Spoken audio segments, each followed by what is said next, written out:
नमस्कार प्रेक्षकांनो, ठरलं तर मग या मालिकेच्या येणाऱ्या भागामध्ये जबरदस्त असा ट्विस्ट येणार आहे. तर प्रेक्षकांनो, इथे आता नागराजला हॉस्पिटलमध्ये पाहिल्यानंतर चैतन्यने अर्जुन समोर केला महिपत आणि नागराजच्या मैत्रीचा खुलासा. आणि त्यामुळे प्रेक्षकांनो, चैतन्याने मोठा खुलासा केल्यानंतर मधुभाऊंच्या खुनाच्या मागे नागराजचा हात असू शकतो असा संशय अर्जुनला आलेला असतो. त्यामुळे महिपतकडे जी आता संशयाची सुई असते ती नागराजकडे वळलेली असते.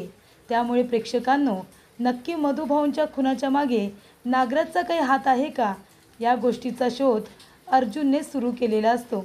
तर प्रेक्षकांनो, येणाऱ्या भागामध्ये कशा पद्धतीने या गोष्टी घडत जातात आपण सविस्तरपणे बघूया. प्रेक्षकांनो, आपण बघितलं मधुभाऊंचा खूपच जास्त निर्दयी वृत्तीने खून करण्यात आलेला असतो. पण इथे मधुभाऊंचं नशीब बलवत्तर म्हणून त्यांचा त्या खुनामध्ये मृत्यू झाला नाही, तर ते इथे जिवंत आहेत. पण शेवटीला मार इतका जोरात लागलेला आहे, तो वार इतका खोलवरती झालेला आहे की मधुभाऊ हे कोमामध्ये गेलेले आहेत. पण प्रेक्षकांनो, मधुभाऊंचा अजूनही जीव गेलेला नाही आहे, कारण का त्यांच्याकडे त्यांच्या साऊबद्दल एक मोठं सत्य आहे. आणि ते म्हणजे हेच की सायली ही रविराज काका आणि प्रतिमा यांची मुलगी आहे. त्यामुळे आता हे सत्य मधुभाऊंना, आपल्या मुलीला आणि अर्जुनला लवकरात लवकर सांगायचं आहे. आणि त्यामुळे ते इथे मृत्यूजवळसुद्धा झुंज देत आहेत. तर प्रेक्षकांनो, इथे आता नागराजने खून तर केला आहे, पण इथे मधुभाऊंचा जीव काही गेलेला नाही आहे. त्यामुळे इथे हाफ मर्डर केलेला आहे असं महिपत म्हणतो. आता हे आपल्यावरती शेकलं नाही म्हणजे झालं. आधीच माझ्या पोरीने एक खून केला आणि त्याच्यामध्ये आपण सगळेजण अडकलो. इथे आता मी इतके खून केले, पण एकसुद्धा खून माझा वाया गेलेला नाही आहे. आणि तुम्ही हे काय केलं नागराज शेठ? अहो, हाफ मर्डर केला तुम्ही, हाफ मर्डर. आता तो मधुकर पाटील जर शुद्धीवरती आला आणि त्याने तुमचं नाव सांगितलं तर काय करायचं? तेव्हा इथे नागराज एक काम करतो, मधुभाऊंना पुन्हा एकदा मारण्याचा डाव रचतो. पुन्हा पुन्हा त्यांना मारण्याची संधी शोधून काढत असतो. आणि तेव्हा प्रेक्षकांनो, इथे आता अर्जुन म्हणत असतो की नागराज काकाचं मधुभाऊंकडे असं काय काम असेल? म्हणजे कनेक्शन तर काहीच नाही आहे, फक्त इथे ओळख आहे म्हणून बघायला येत आहेत का, असा संशय अर्जुनला आधीच आलेला असतो. पण इथे आता त्याला वाटत असतं की मधुभाऊ इतके चांगले आहेत म्हणूनसुद्धा नागराज काका मधुभाऊंना बघायला येत असेल. त्यानंतर प्रेक्षकांनो, इथे आता कुसुमला घेऊन अर्जुन सायलीच्या आईवडिलांचा शोध घेत असतो. तो म्हणत असतो, कुसुमताई, मला काही करून आहे ना सायलीच्या लहानपणीचा फोटो बघायचा आहे. एकदा का तिचा मला फोटो सापडला तर आपल्याला काहीतरी हालचाल करता येईल. तेव्हा इथे सायली लहानपणी नक्की कशी दिसायची मला तर हेच कळत नाही आहे. तेव्हा प्रेक्षकांनो, इथे आता एका बाजूला तो शोध सुरूच असतो, तर एका बाजूला मधुभाऊंना लवकरात लवकर शुद्ध यायला हवे, त्यांना बरं वाटायला हवं आहे, याकडे सुद्धा त्याचं लक्ष असतं. आणि त्यामुळे इथे आता नागराज सुमनला घेऊन आलेला असतो सुभेदारांच्या घरी. तेव्हा सुभेदारांच्या घरी आल्यानंतर अर्जुन घाईघाईने निघालेला असतो आणि सायली घरीच असते. तेव्हा नागराज काका सुमनला म्हणतात की सुमन, तू एक काम कर, तू इथेच थांब, मी तुला जाताना घरी घेऊन जाईन. माझं इथे बाजूला एक महत्त्वाचं काम आहे, ते करून मी आलोच. तेव्हा सुमन म्हणते, मी पण येते ना तुमच्याबरोबर. तेव्हा नागराज म्हणतो, त्याची काही गरज नाही आहे, आता तू इथे आल्यासारखी थोडा वेळ थांब ना, मी लगेचच जाऊन आलो. तेव्हा इथे नागराज म्हणत असतो की अर्जुन सायली दोघेही आता हॉस्पिटलला नाही आहेत. जातो आणि त्या म्हाताऱ्याचा पुन्हा एकदा काटा काढतो, मधुकर पाटलाला मारण्याचा प्रयत्न करतो, असं इकडे नागराज म्हणून हॉस्पिटलला जायला निघतो. तेव्हा प्रेक्षकांनो, हॉस्पिटलमध्ये गेल्यानंतर नागराज बघतो तर काय, तिथे सायलीही नसते, अर्जुनही नसतो, पण तिथे कुसुमताई आहे हे आता नागराजला माहितीच नसतं. कुसुमताई इथे आता बाजूच्या रूममध्ये गेलेली असते, नर्सने तिला बोलावलेलं असतं. तेव्हा नागराज तिथे येतो आणि पुन्हा तो मधुभाऊंच्या तोंडाला असलेला ऑक्सिजन मास्क बाजूला काढून ठेवतो आणि तो त्यांच्याकडे बघतच उभा असतो आणि म्हणत असतो की म्हाताऱ्या, मर एकदाचा मर. तेव्हा नागराज म्हणतो की मधुकर पाटील, असा काही मरायचा नाही, उशी जर तोंडावरती दाबली तर पटकन जीव जाईल.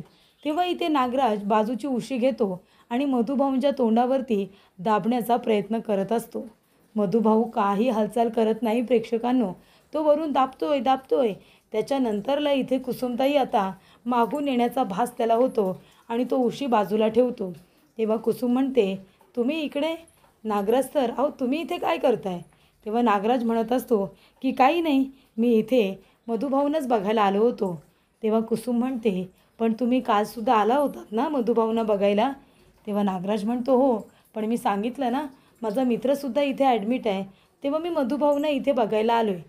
तेव्हा इकडे आता नागराज म्हणतो, बरं झालं ही कुसुम येते तो भास मला झाला, नाहीतर आज माझं काही खरं नव्हतं. तेव्हा इकडे आता मधुभाऊंची उशी सरकलेली असते. तेव्हा इकडे कुसुम म्हणते, हे काय, मधुभाऊंची उशी कशी या बाजूला आली? ते तर हालचालसुद्धा करत नाही आहेत. तेव्हा इकडे नागराज म्हणतो, ती सरकली असेल, म्हणजे सरकते तशी कधी कधी नाही का? तेव्हा इकडे कुसुम म्हणते, नाही ठीक आहे, मी करते नीट. तेव्हा इथे नागराज म्हणतो, बरं ठीक आहे, काळजी घ्या मधुभाऊंची, मी पण आता निघतो. आणि त्यानंतरला नागराज तिथून बाहेर पडत असताना चैतन्याची आणि त्याची भेट होते. तेव्हा चैतन्य म्हणतो, काका तुम्ही इथे?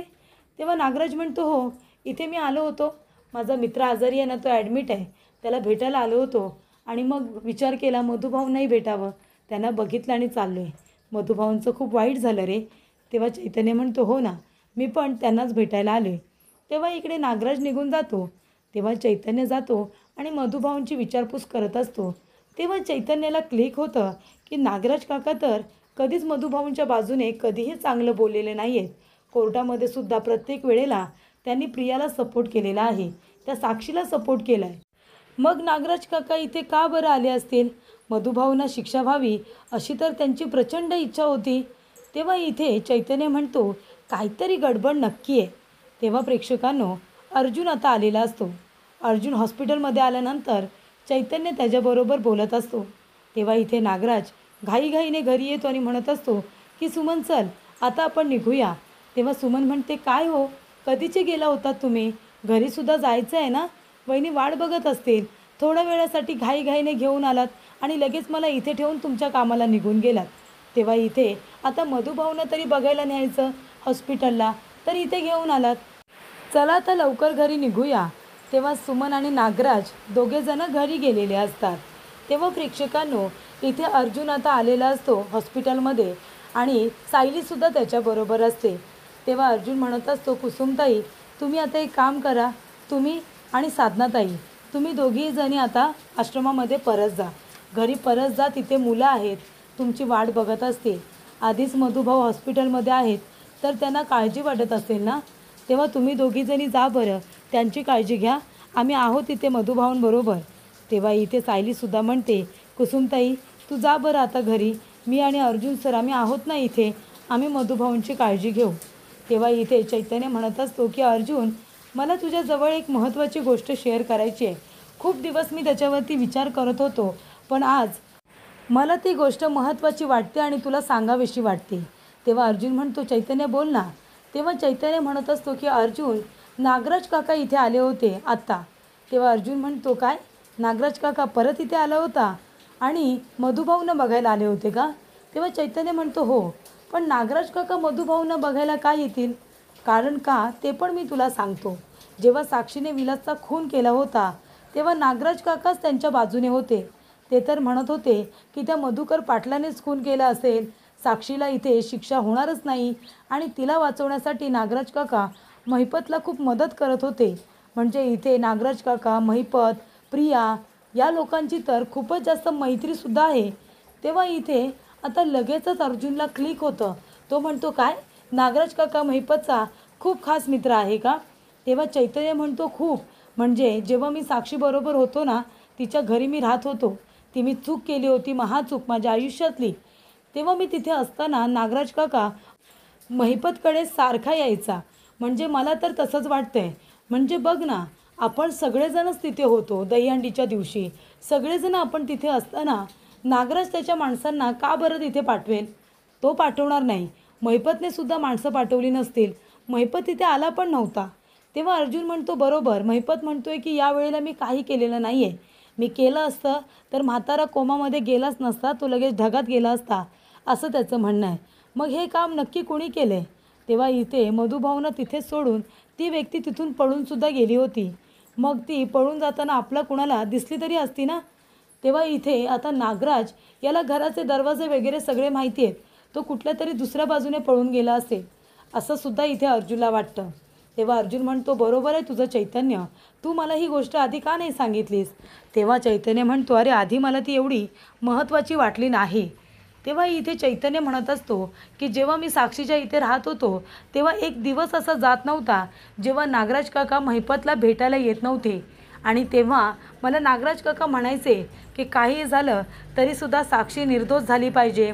ती निर्दोषच आहे, तिने काही केलेलं नाही आहे. आणि महिपतची खूप जास्त मदतसुद्धा करायचे. म्हणजे प्रत्येक काम ते महिपतला विचारूनच करायचे. आणि महिपतसुद्धा त्यांना नागराज शेठ अशी हाक मारतो. तेव्हा इथे अर्जुन म्हणतो, बरोबर, डॅडला जेव्हा पैशांची गरज होती, फायनान्सर हवा होता, तेव्हा नागराज काकांनी महिपतचीच ओळख करून दिली होती. आणि मग महिपतने डॅडला फसवलं होतं. तेव्हा इकडे आता अर्जुनचा संशय महिपतकडून आता सरळच इथे आता नागराजकडे गेलेलं असतं. संशयाची सुई नागराजकडे जाऊन अडकलेली असते. कशावरून नागराज काका यांनीच इथे मधुभावना मारण्याचा प्रयत्न केला नसेल. कारण का प्रिया जेलमध्ये गेली तेव्हा नागराज काकांना सिनियरपेक्षा सुद्धा दुःख झालं होतं असं इकडे अर्जुन म्हणतो. तेव्हा अर्जुन म्हणतो की सगळ्या गोष्टी आता जुळून बघायला हव्यात. नागराज काकाचं सारखं सारखं इथे येणं, मधुभाऊंना बघायला येणं, सुमन काकीला घरी घेऊन येणं, म्हणजे एवढी काळजी तर त्यांनी मधुभाऊंची जिवंत असतानासुद्धा घेतलेली नाही आहे. तेव्हा इथे अर्जुन म्हणत असतो की त्यांचं असं म्हणणं आहे की त्यांचा मित्र इथे एक ॲडमिट आहे. कोण असेल बरं मित्र? थांब, मी एक काम करतो, सुमन काकीला फोन करतो. तेव्हा इथे अर्जुन सुमन काकीला फोन करतो आणि म्हणत असतो की सुमन काकी, अगं नागराज काका इथे हॉस्पिटलला 2 दिवस येत आहेत आणि त्यांचं असं म्हणणं आहे की त्यांचा मित्र इथे ॲडमिट आहे. कोण आहे त्यांचा मित्र? मी पण त्याला जरा बघून येतो ना. तेव्हा इकडे आता सुमन म्हणते की त्यांचा मित्र तर कुणीच ॲडमिट नाही आहे, म्हणजे मला तरी ते तसं काहीच बोललेले नाही आहे तो. तेव्हा इथे अर्जुन म्हणतो, नक्की ना? तेव्हा सुमन म्हणते, हो, म्हणजे मी त्यांना म्हणाले होते की तुमचा मित्र जर कुठला ॲडमिट आहे तर मी डबा देते. तर ते म्हणाले की त्याची काही गरज नाही आहे. आणि ते नंतर काही बोललेच नाही मला की मित्र कुठला आजारी वगैरे आहे म्हणून. तेव्हा इथे अर्जुन म्हणतो, नाही, मी विचार केला की मी सुद्धा बघायला गेलो असतो. बरं ठीक आहे सुमन काकी, ठेवतो, असं म्हणून तो फोन ठेवून देतो. पण इथे आता अर्जुनने कन्फर्म केलेलं असतं की नागराज काकाचा इथे कुठलाही मित्र नाही आहे, तो खोटं बोललेला आहे आणि नागराज काका हा मधुभाऊंनाच बघायला आलेला आहे. त्यानंतर प्रेक्षकांनो, इथे अर्जुन आणि सायली नागराजवरती लक्ष ठेवून असतात. महिपतला भेटायला जातो का ते बघत असतात. तेव्हा अर्जुन आता महिपतच्या घराच्या बाहेर जाऊन उभा राहिलेला असतो. तेव्हा इथे नागराज महिपतच्या घरातून बाहेर पडतो, परत घरात जाताना सुद्धा दिसतो. तेव्हा इथे अर्जुनने नजर ठेवल्यानंतर नागराजचे महिपत बरोबर घनिष्ठ संबंध आहेत हे लक्षात आल्यानंतर अर्जुनला कळतं, याचा अर्थ मधुभाऊंच्या खून करण्यामागे नागराज काकांचा हात असू शकतो. पण हे नागराज काकांनी का केलं असेल? नक्की असं काय कारण होतं हे मला शोधून काढायला हवं. कारण जेव्हा मधुभाऊ हे आता सायलीचे आईवडील कोण आहेत हे जेव्हा त्यांना कळतं आणि ते सांगण्यासाठी बाहेर येत होते आणि तेव्हाच बरोबर त्यांच्यावरती हल्ला झाला आहे, याचा अर्थ काय होतो? म्हणजे नागराज काकांनासुद्धा माहिती असेल का की सायलीचे आईवडील कोण आहेत आणि ते आता मधुभाऊंनी कुणालाही सांगू नये म्हणून नागराज काकांनी मारलं तर नसेल की इथे प्रिया आणि साक्षी दोघींना जेलमध्ये टाकलं, मधुभाऊ निर्दोष सिद्ध झाले म्हणून त्याचा वचपा काढण्यासाठी मधुभाऊंवरती हल्ला करण्यात आला असेल. अशा बऱ्याचशा गोष्टी अर्जुनच्या मनामध्ये येत असतात. तेव्हा इथे नागराज पूर्णपणे इथे नजर ठेवून असतो. चैतन्याने सांगितलेलं असतं की अर्जुन, मी तुला 100% सांगतोय की इथे महिपतची आणि नागराज काकाची घनिष्ठ मैत्री आहे. नागराज काका रोज महिपतच्या घरी त्याला भेटायला जातो, त्याच्या कामांमध्ये त्याला मदत करतो. साक्षी आणि प्रिया या दोघींची मदतसुद्धा नागराज काका प्रकर्षाने करत होते. त्यांना वाचवण्यासाठी सुद्धा ते खूप जास्त प्रयत्न करत होते. तेव्हा मला असं वाटतं की नागराज काकांवरती सुद्धा आपण लक्ष ठेवलं पाहिजे आणि त्यामुळे ते अर्जुनने नागराजवरती लक्ष ठेवून हे शोधून काढलेलं असतं की अजूनही महिपत आणि नागराज यांची इतकी खास मैत्री आहे की महिपतच्या सांगण्यावरून नागराज काका मधुभाऊंवरती नक्कीच हल्ला करू शकतात.